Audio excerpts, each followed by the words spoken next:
If I talk over here, can everybody hear me? Back? How about this? Okay, I'll stay right here. I like to roam, but I will maybe not roam.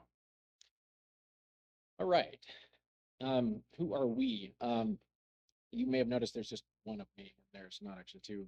There's no like DID or anything going on yet.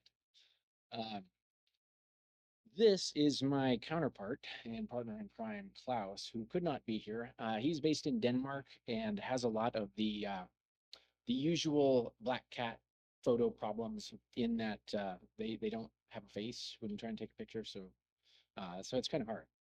But he couldn't be here and wishes he could. I'm Glen Sorensen, and I live in Utah with my family and 47 cats. Actually, it's just four, but it often feels like 47. Um, and Klaus decided he was going to have a little bit of fun with me and AI and my cats, and this was the result. I work for Delete Me in a day job as a recovering CISO and solutions engineer. Worn a lot of hats in the last 2 decades or so, depending on how much you spent you kind of in that experience. Um, Auditing, consulting, engineering, general troublemaking, I would say. So um, we, Klaus and I have done a couple of things together, including Malware and Monsters, Hackback Gaming, and we'll talk in a lot more detail about that as we get into this. I'm also part of Bytewise workshops. I had a podcast called Bytewise. We kind of stopped recording, but we also do some workshops around that. Okay.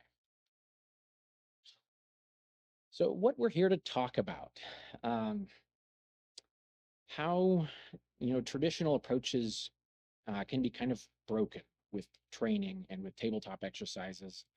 A little bit about how human brains are wired and how uh, we are social beings and learn socially, and about how role-playing games can create engaging experiences, maybe more so than real situations or the artificially sterile situations.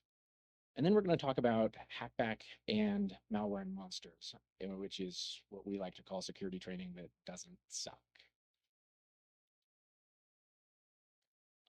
First, a little bit of background here. So there is game-based learning and there's gamification.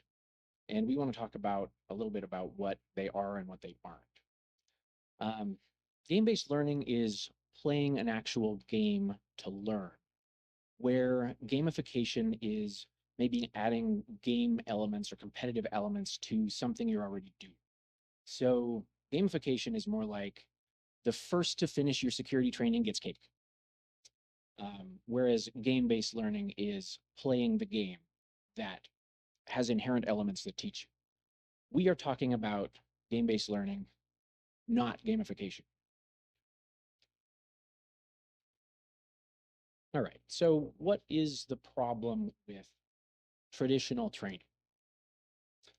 It's often class-based. It's often somebody standing up in front of a room, talking to them kind of like this, which has its uses, but is not necessarily always the best.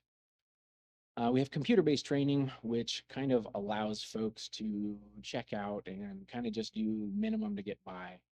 Maybe that doesn't really engage them either. And for incident response, we often have tabletop exercises. So they should be better. And some tabletop exercises are actually really good, but they could be better. They're often kind of dull. They're often bringing people to the table because they have to, not because they want to. And, there's often limited engagement. So let's talk a little bit more about tabletops and some of the background. They are the idea of sitting around a table or virtual table and talking through a scenario. And a lot of times this is incident response. This is business continuity, disaster recovery, those sorts of scenarios that are set forth. And they they can often be uh, good for building the quote unquote muscle memory, the training. Um, I think a lot of folks like to think that, when the bad things happen, we rise to the occasion. But that's usually not the case. Our lizard brain takes over and we are often falling to the level of our training. And if you don't have good training and don't have consistent training, you don't necessarily get that muscle memory built. And tabletop exercises, often abbreviated TTX, they're meant for preparedness and coordination, and that's good, but there are often some problems with it.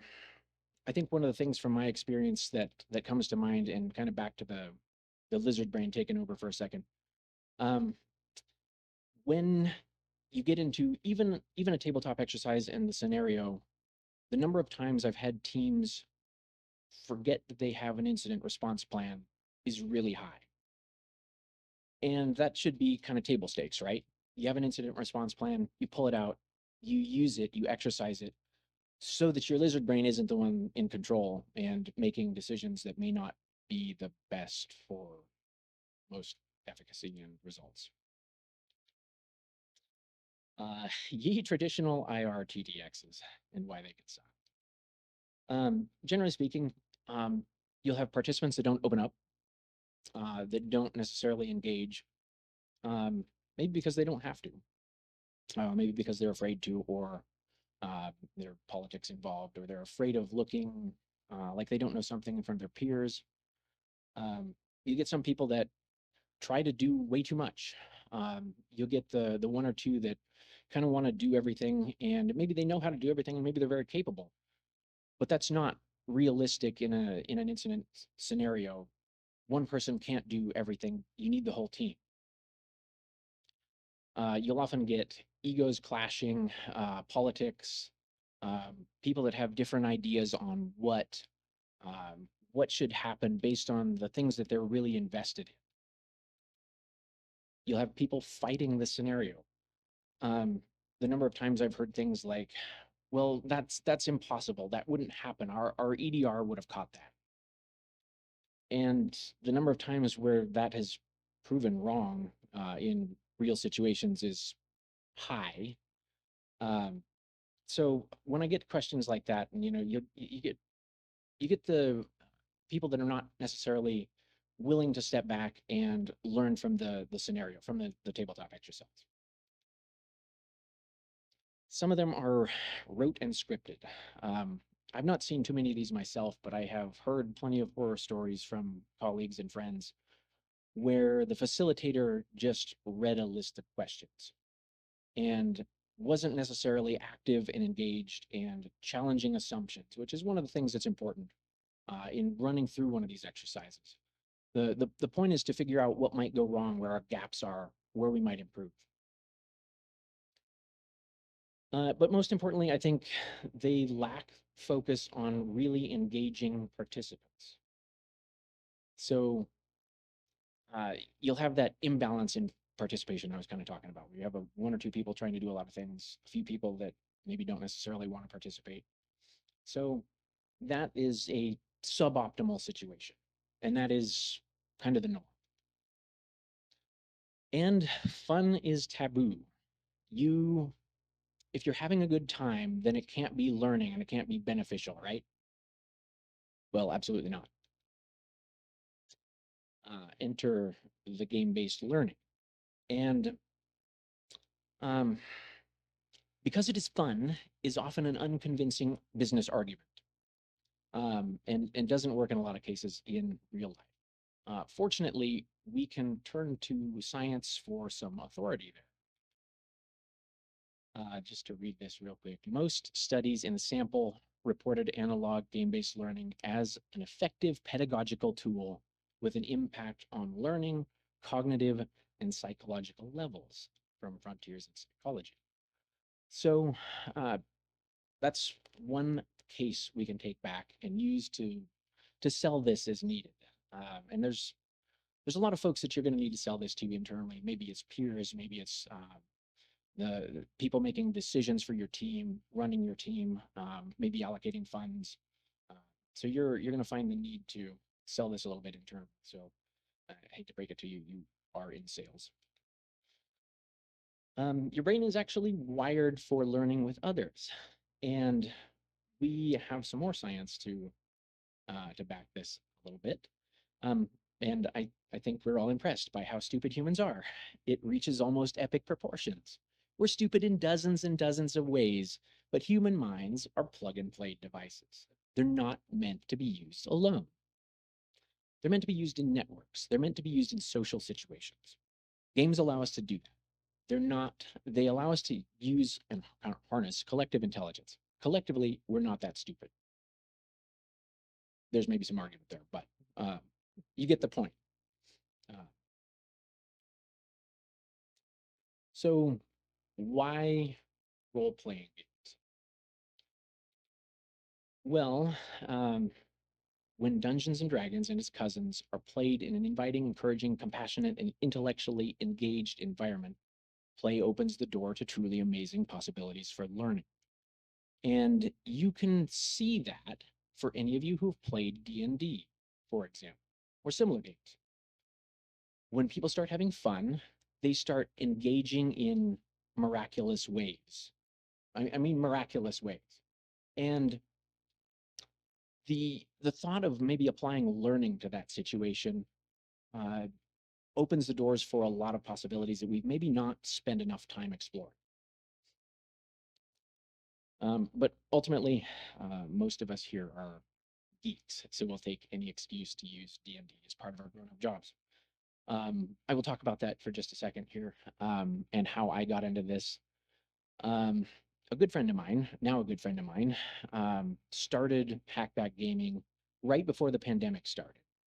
And he had some CISO friends that were running games as facilitators, as incident masters, we'll call them, the Hackback equivalent of Dungeon Master, and found that his friends got busy and he needed somebody else. So through a series of introductions, I was faced with this opportunity to marry this, childhood gameplay love of RPGs with my professional life and the incidents I've lived and bled through, and the trouble I've lived through.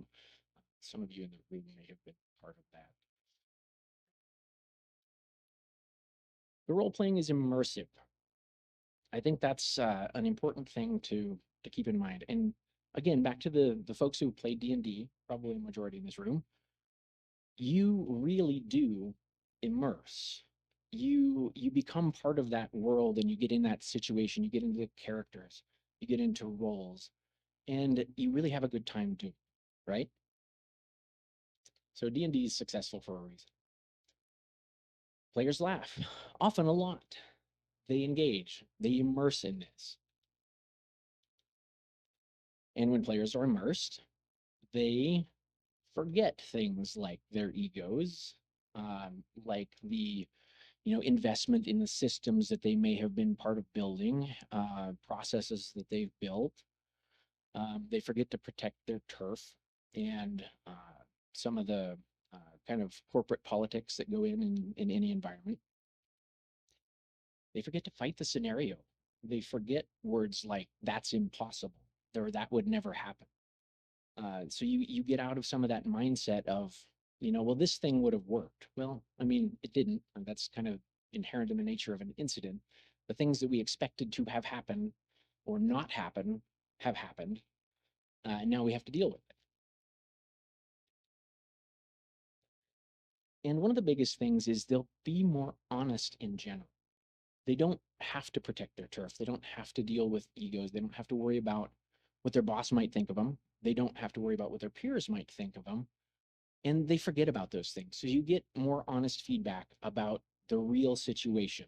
And even if you're playing a scenario that's abstract, that's outside of your work environment, they're still going to bring their work environment into the conversation. And we're doing this in our environment. Maybe we should be doing this different, where they might not have said that otherwise. And a big bonus here, empathy in the idea that a player can play a character that is different than themselves. You can have an IT manager play the chief legal officer or legal counsel. You can have the security analyst play the CFO. You can have the legal counsel play the IT manager. And in doing so, you create some empathy for other people in those roles that you may not have otherwise ever had a chance to experience or even thought about.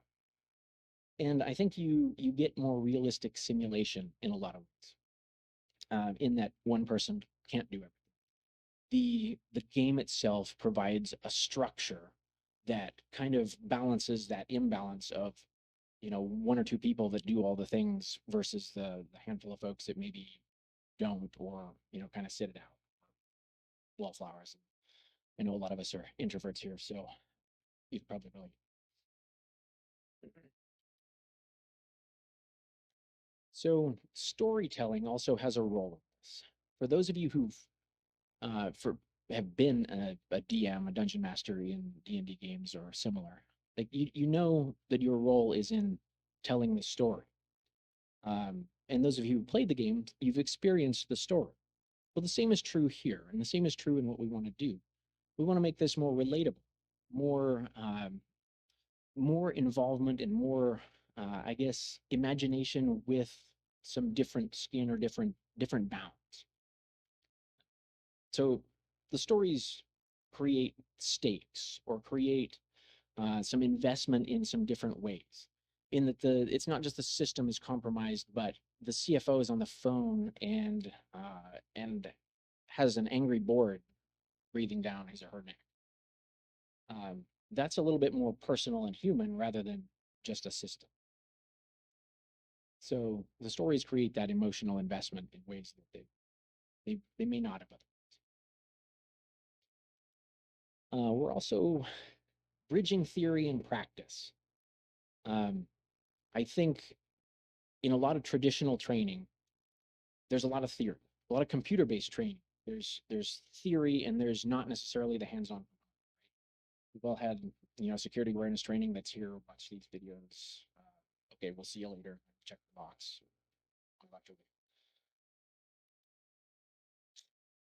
And we have the incident master as the storyteller or the guide for the scenario, and lets this play out with some flexibility and imagination, I think, to let the players come up with solutions that they may not have thought of. We speak for Klaus and I, take the sly flourish approach, which is kind of the idea of the lazy dungeon master, where you do the minimum you have to prepare in order to get the scenario rolling. Because if you overplan, your players are going to do something that you didn't expect and back you into a corner. You can see a head nod here, so like clearly you've experienced that. I think the other thing maybe is that players stop being observers and become participants in these unfolding events, and they get to be a part of it. And that's kind of where the magic happens, where the story makes people invest, and that's where a lot of the real learning happens too. So you become, you say I need instead of, yeah, we should do this. We should do this is something that happens 6 weeks from now or never. Okay, and here's a little bit about Hackback, which we'll talk about.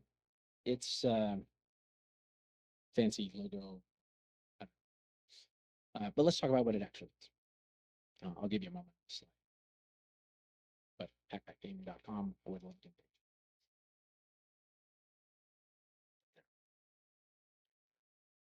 Okay, so Hackback is more a framework than a game, and it's something you can apply to any situation. Now, we've mostly used it in incident response capacity and in tabletop exercises related to that, but I think the sky is the limit there. So uh, anything you can think of is fair game. Talk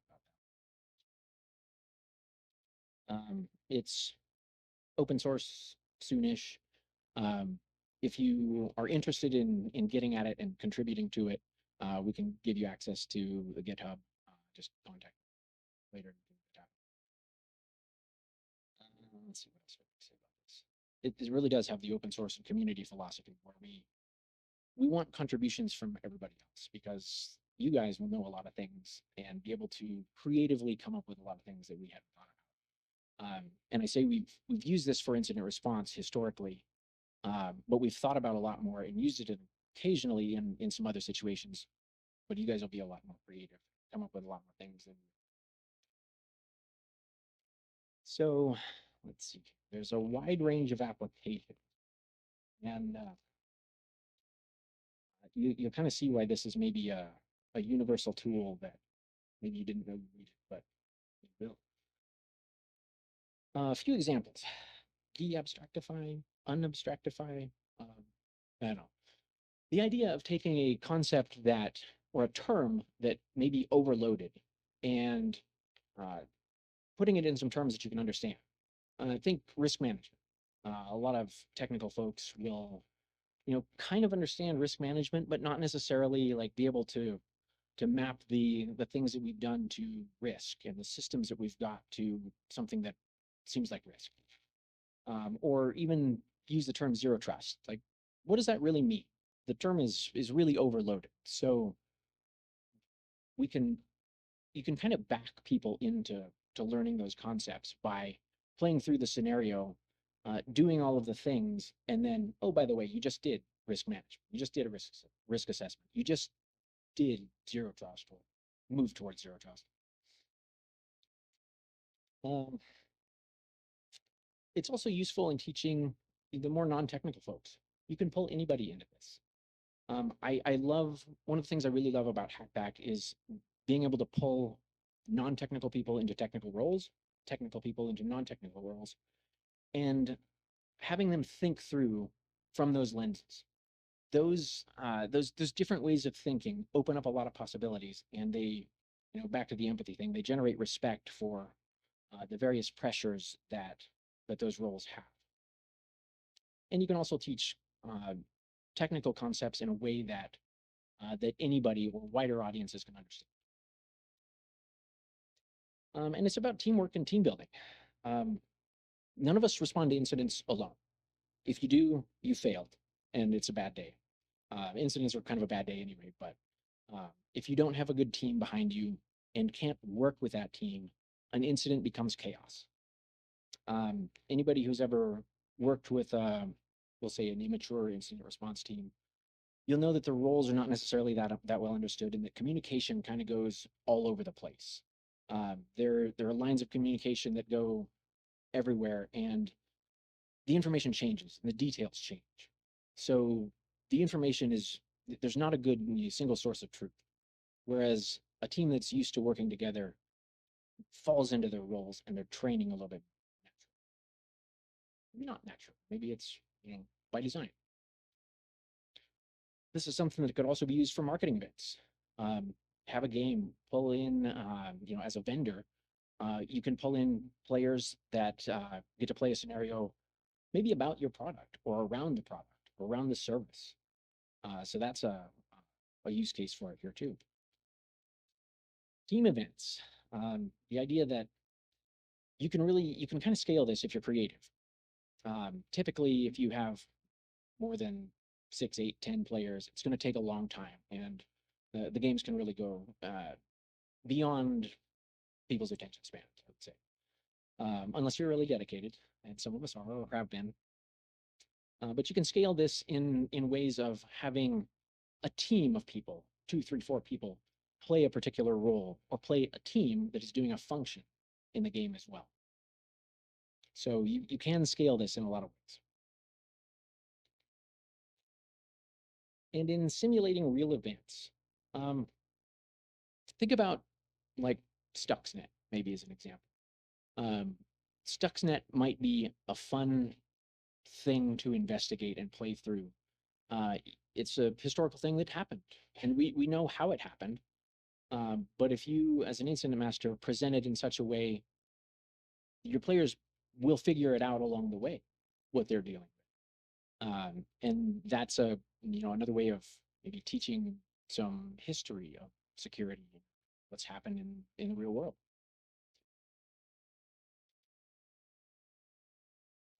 Let's talk a little bit about scenario types and structures.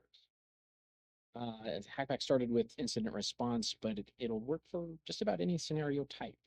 Uh, Incident response is primarily what we've experienced with it, and that was the natural place for it to start. But um, what you would expect there. But offensive security, um, thinking about it from the attacker's perspective instead of the defender's perspective. Um, you can you could plan a scenario like, okay, we're the red team, and we need to physically enter a building, implant a network implant, exit the building, get the command and control back from the implant, proceed with a cyber attack that way, knowing that there are these defenses in play, and you have to deal with those. And there may be defenses that you don't see that you have to deal with too. So we flip that on its head a little bit, and it works in offensive security as well. So red team penetration testing.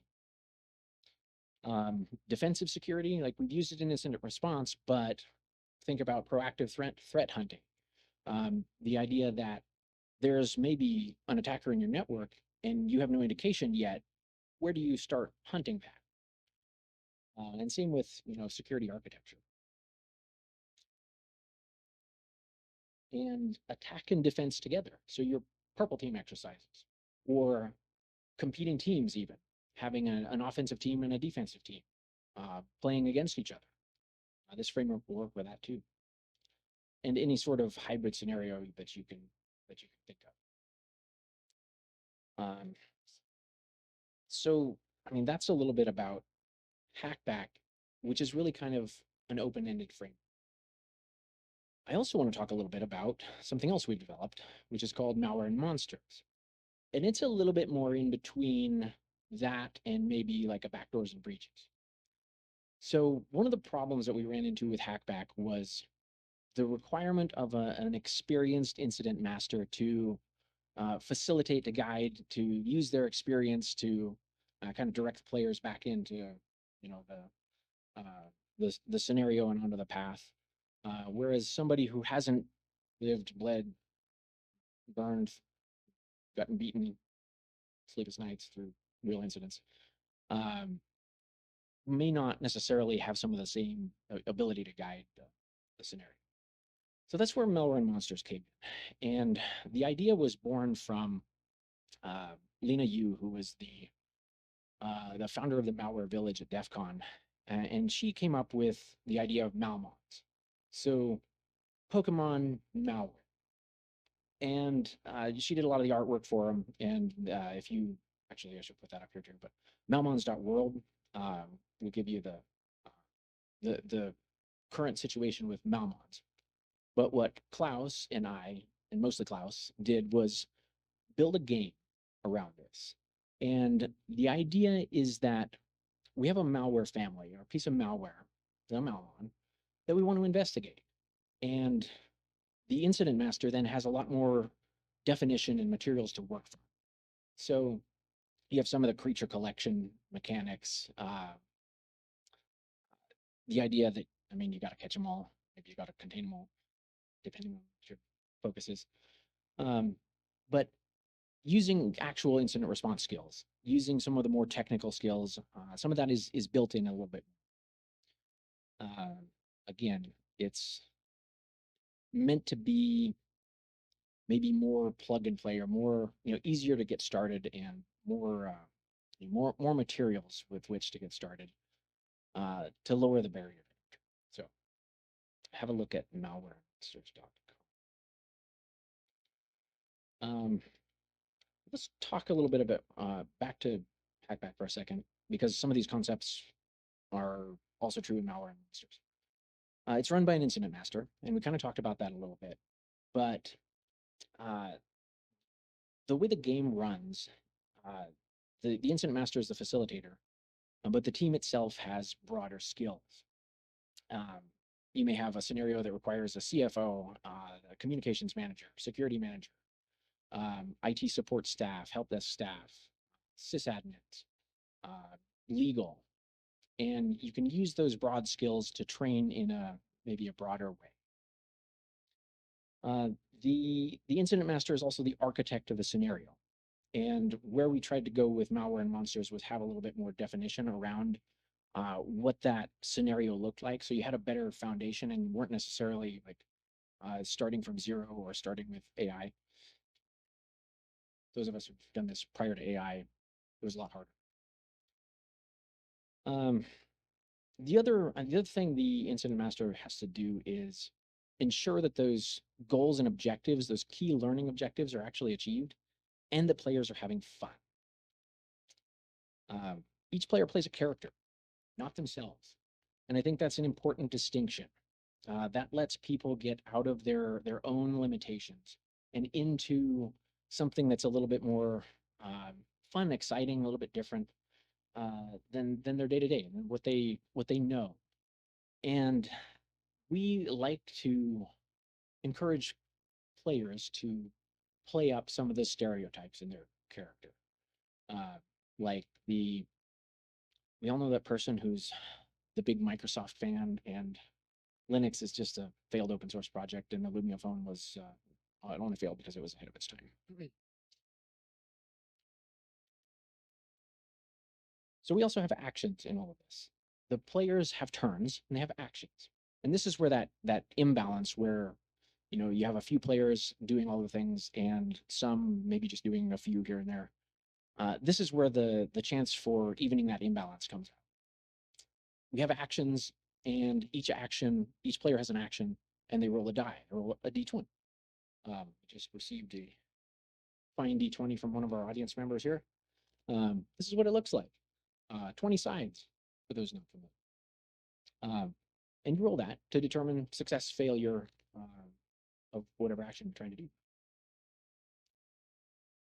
I think the thing that rolling a die actually helps with, it can actually help make things more realistic. And what I mean by that is the things that we have in place, security controls, backups, EDR, sometimes those things don't always work as we anticipate or think or intend. Maybe you've noticed that. And rolling very poorly can be one of those assumption challenging situations, I guess. You roll a 2 when you're trying to restore from backups, and you learn that your backups actually haven't been backing up for the last 3 months, or maybe we were backing up, but not everything we thought, and there's a delta there. Gives you the opportunity for open-ended scenarios. The sky's the limit. Any situations you can come up with, you can play Hackback around. Any incident response, especially, you can figure that out. You can play it. I mentioned the idea of an offensive security scenario where you're going in, putting in a network implant, getting the CNC, exiting, coming back, managing the entry point into the environment. You can play that defensively too, where you have to find the network implant and respond to the C2. So any scenario you can come up with, you can play. A little bit more about characters. Each one has modifiers associated with skills that are appropriate. For example, the CISO might be good at navigating the bureaucracy and have a +2 bureaucracy. Your CFO might have a -1 likability, but also a +2 bureaucracy. And your middle manager might have a +1 bureaucracy and a -2 likability, depending on situation. This is really where some of the magic starts to happen. Some of the laughter comes out. Some of those ridiculous things I was talking about with stereotypical, relatable characters. Your CFO is all about. They just want to know how much it's going to cost. They want to know about the risk and what What would have happened if they had chosen to spend that 30K on the IR retainer instead of maybe not? Getting into character, you have details like that, like the Microsoft architect that is all about Microsoft, and those stereotypical details are really something that a person can latch onto and get into character with, and really have a good time. Um, you can have challenging characters built in based on that -2 likability modifier, and uh, the uh, the way the characters can latch onto that, the way players can latch onto that and get into character can be can help overcome some of the challenges that we can sometimes face getting into character in the first place. And this really is where the real magic happens. When people start to laugh, everything changes. Like you can, having done this long enough, you can see it happen. Like you can see this happen in the room when uh, when the laughter starts and all the baggage goes away. All right, let's talk real quick about an example scenario. This is what a scenario might look like. Uh, we know the entire IT infrastructure is in Microsoft Azure. All their eggs are in one basket. Could possibly go on. It's also 4:50 p.m. on a Friday because that's when these things happen. And you get an alert from Microsoft Art or whatever they're calling themselves this Tuesday. Uh, and we have an administrator from marketing administrator, because that never happens in real life, logged in, but it's suspicious because they're on vacation. Now, this is where I kind of throw back to you guys. What do you do?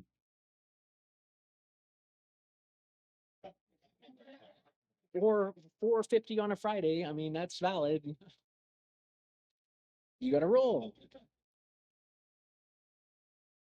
What do you actually do? What's that? Check sign-in logs. Also valid, lock them out. They shouldn't be working on vacation. Call the administrator. All of those that I've heard are valid. The question is, how do you go about them? Who calls the administrator that's on vacation? That's part of marketing. Why? This, also, they may actually interact with him more often and like him. So, so exactly, he got his stupid email problem fixed last week. So they like the tech. That covers pretty good. But any last suggestions there? Courses of action? You get the idea there. There are different paths you could go down, different choices you can make, different ways you can fail with dice roll. Okay, so let's all join the same guild. And everything is open source soonish, mostly Corel Markdown. Join the Discord if you want to help out. There should be a QR code coming here. There we go. Sharing is caring. You will all have a lot of ideas. If you're interested, please communicate, please contribute, please communicate with us on Discord. Honestly, our Discord needs as much attention as it can get and activation, and yeah. Okay, just real quick. State of Hackback, we have and have had plans, have some of both. We have some pre-made characters, but there's room for more. We have 3 fleshed out scenarios. They could use some polish. We have some IM guidance. We have some handouts. There's maybe a little bit more of this in Malware and Monsters. So that's maybe a little bit more mature of a thing, at least in some ways. We have an IM handbook. I think it's more than in the works at this point. I think it's in a version 0.9 maybe. And a lot of this is ready for use with a bit of help. So, lastly, if you have a compliance tabletop exercise box to check, You can make it fun and engaging, and and probably more Klaus than me, but I can also so have fun, learn, play the game.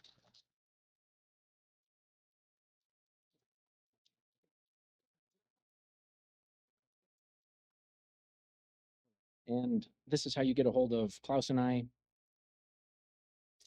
And if there's anyone interested in talking about Delete Me, I have a QR code uh, on the next slide. So I'll give folks a minute to have a look at this first. And with that, I think we're there. Questions?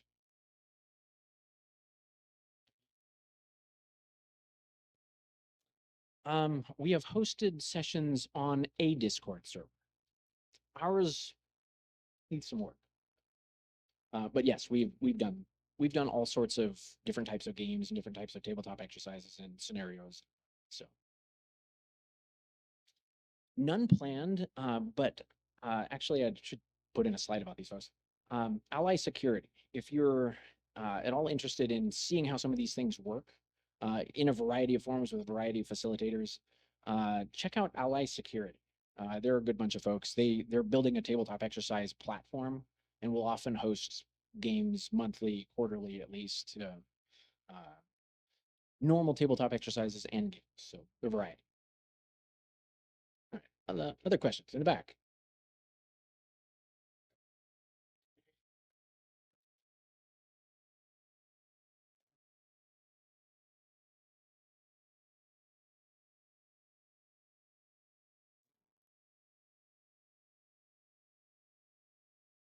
Oh, absolutely. I think the question was, do we involve MSSPs or any organizations like that that manage environments for other people? And absolutely, I think there's something for everyone in every situation. So, other questions, comments, concerns, issues, musings, general or specific? Okay. And lastly, if you're interested in privacy and Delete Me and what we might be able to do to operate as a security control for your organization, this is a way to get in touch as well.